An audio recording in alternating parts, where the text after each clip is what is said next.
everyone, welcome to Emsley Lodge for another week. Yeah, great week last week. We had produced a few first starters and they all performed really well. It was really rapid the way a few of the horses went. Produced a first starter at Geelong the other day called Microbius. He's owned by the same owner as Sertorius, and quite amazing sort of thing. When that horse won, he went very well. He's probably bred to run 2,000 metres, not 1,200 metres.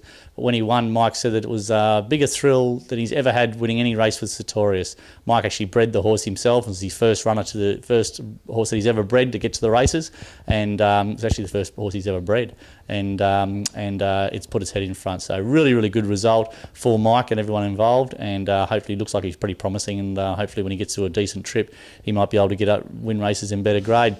Another horse we sent round, a horse called Purball. She had her first start at Geelong the other day, and she ran okay, ran fourth. She'll probably step out in a couple of weeks and in sort of a lowly grade race can win another run.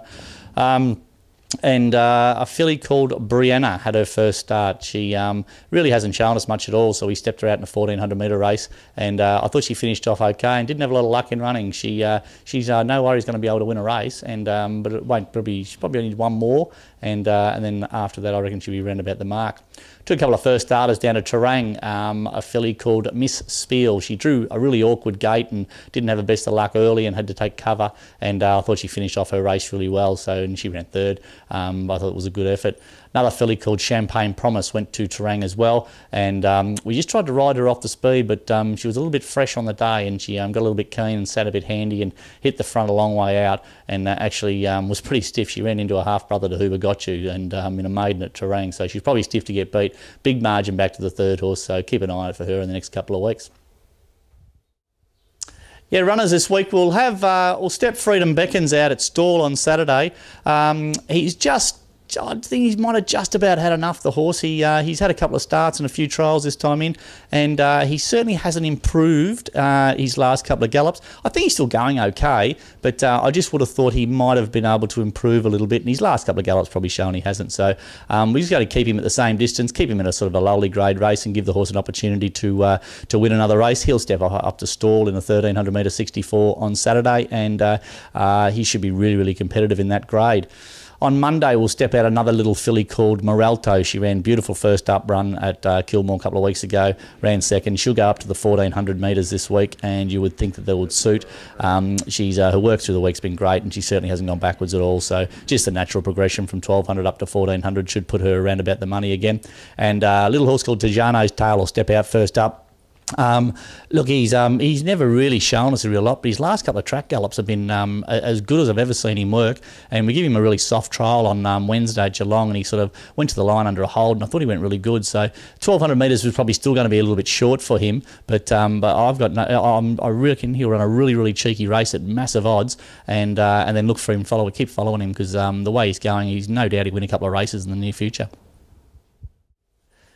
Yeah, we had a couple of boys up at the farm on Saturday morning, and we ended up having about 25 people up, and the weather was just atrocious. It was pouring rain, it was cold, it was windy, it was just terrible. But I think the boys still had a good day. They came up and watched their horse work, and their horse probably could have worked a bit better. That would have even made it a great morning. But I know Pete put on a barbecue, which was great, and the boys even cracked open a couple of crownies at about 9 o'clock, and I'm glad they left at about 11 because it was going to get messy if they kept staying here. But anyone's always welcome to come up to the farm. We always welcome people to come up and watch their horses work. Saturday mornings are normally pretty good. If we give us a bit of notice, we can more than happy to cook a few sausages and that sort of stuff, and while you watch your horses work and just watch what's going on for the whole farm of a morning. But yeah, the boys had a big day, I think. Yeah, I just want to give a quick mention to our brand new apprentice, Georgie Cartwright. Josh's older but littler sister. Georgie's been with us now for probably about 6 or 8 months, I suppose, and she applied for her apprenticeship this week, and Racing Victoria did the right thing and accepted her as an apprentice this year. So Georgie heads off and does her orientation in January, then she hopefully do all the training at RVL and here at the farm, and then hopefully she'll be at the races within 12 months. But she's doing a great job. She's really learning a lot, and she's riding. She must have ridden in probably 20 barrier trials by now, so certainly by the time she's ready to do her official trial, she'll have ridden in probably 100 trials. So, but good luck to Georgie and well done. Yeah, Pete continues to tip winners. He tipped another one on the weekend, so he's on fire. I know a few of the boys who come up the farm on Saturday morning all got on the Friday night tip, so here's Pete with this week's tips.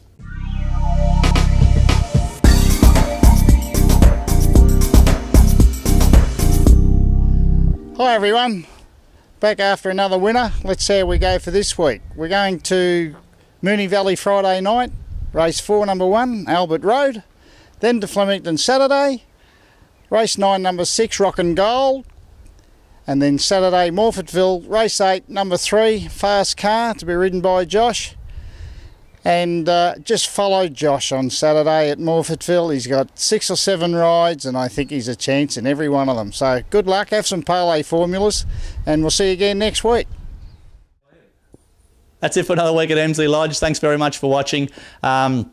I've been to a couple of studs the last couple of weeks and started to look at a few of the yearlings for the upcoming sales. Ironically, the sales start in about 3 weeks, which is amazing. If anyone wants to get involved, we're going to stick by our quality, not quantity philosophy. You can see a couple of the really high quality young horses we're starting to bring through now, and that were all purchased probably 18 months ago. Anyone wants to get involved, by all means send us an email. Let us know what sort of horse you're looking for. We're probably going to purchase 3, maybe 4 really high quality young horses again. We don't want to go and buy 15 horses that are average horses. We want to try and buy 3 or 4 really high quality horses, and certainly we'd like to get everybody involved. So if you're interested, flick us an email. We'll send you our short list of the horses that we intend on having a good look at, and by all means come to the sales and be in part in the whole system. Until next week, see you later. Yeah, hi everybody and welcome to this week's episode. Ready, Mr. Music? Okay. Hi everybody and welcome to this week's episode. That's not an episode, what is it? It's a version. It's a version. Edition. Hi everyone, welcome to another week at Emsley Lodge. That sounded shit-house as well. Ruffy, Larici, security.